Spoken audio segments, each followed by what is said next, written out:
munaasabad lagu taageerayay murashax xildhibaan Cabdinaasir Cali Cigaal oo doonayay inuu ka mid noqdo golaha aqalka baarlamaanka Soomaaliya ayaa ka qabsoontay magaalada Kismaayo ee xarunta gobolka Jubbada Hoose.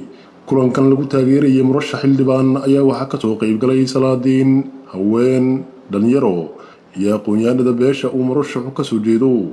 Ismaatinkan ayaa waxaa daahfuray ugaaska guud ee beesha ugaas Cabdicariif Sabriye waxa uu madasha ka sheegay inay codkooda siiyaan murashax Cabdinaasir Cali Cigaal oo ah shakhsi dhalinyaro ah aqoon leh.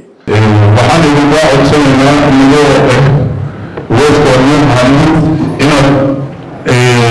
nala qaadataan murashax Cabdinaasir Cali Cigaal.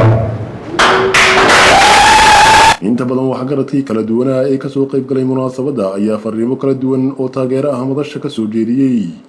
annaga maanta waxaan meeshaan u nimiday dhammaantayna odayaal iyo dhalinyaro iyo haween waxaan u nimiday Cabdinaasir Cali Cigaal oo xildhibaan doonaya. waa xildhibaan aan ku kalsoonahay inuu noo helo xilka ilaahay igu guuleeyey iyo siduu helo waxna nagu tari doono asuna isku taraayo. marka ninkaas waxaan codsanaa sidan haddaan u rabay hadu rabtaan oon soo dhaweyno oon xilkaas wixii qalqaalo aan u galno wixii tabartayna aan ku geli karno ku garab galno kuna soo helno ilaahay amarkiisa waana heli doonaa insha allah.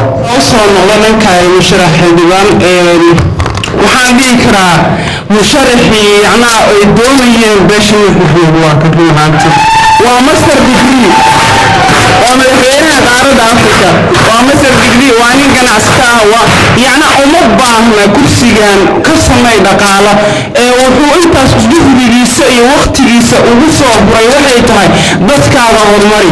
gudaaradkii kulanka ayaa waxaa dhankiisa ka codsaday murashax Cabdinaasir Cali Cigaal inay codkooda ku taageeraan isla markaana madasha uga ballan qaaday haddii uu ku guuleysto kursiga beesha uu wax badan kusoo kordhin doono deegaanka iyo dalka. haddii aan idin dirgalo sababaha aan ugu yeeray ama aan u imid Jubbaland gaar ahaan Kismaayo waxaan ka leeyahay kow waxaan rabaa in aan qabto kursiga beesha maxamuud ee ku leedahay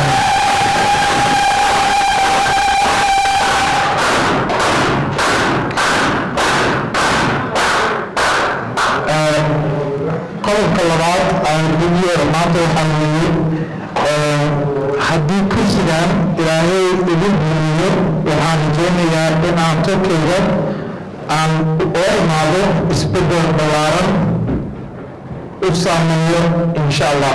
Maxamed Bulshaawi, Jubaland TV, Kismaayo.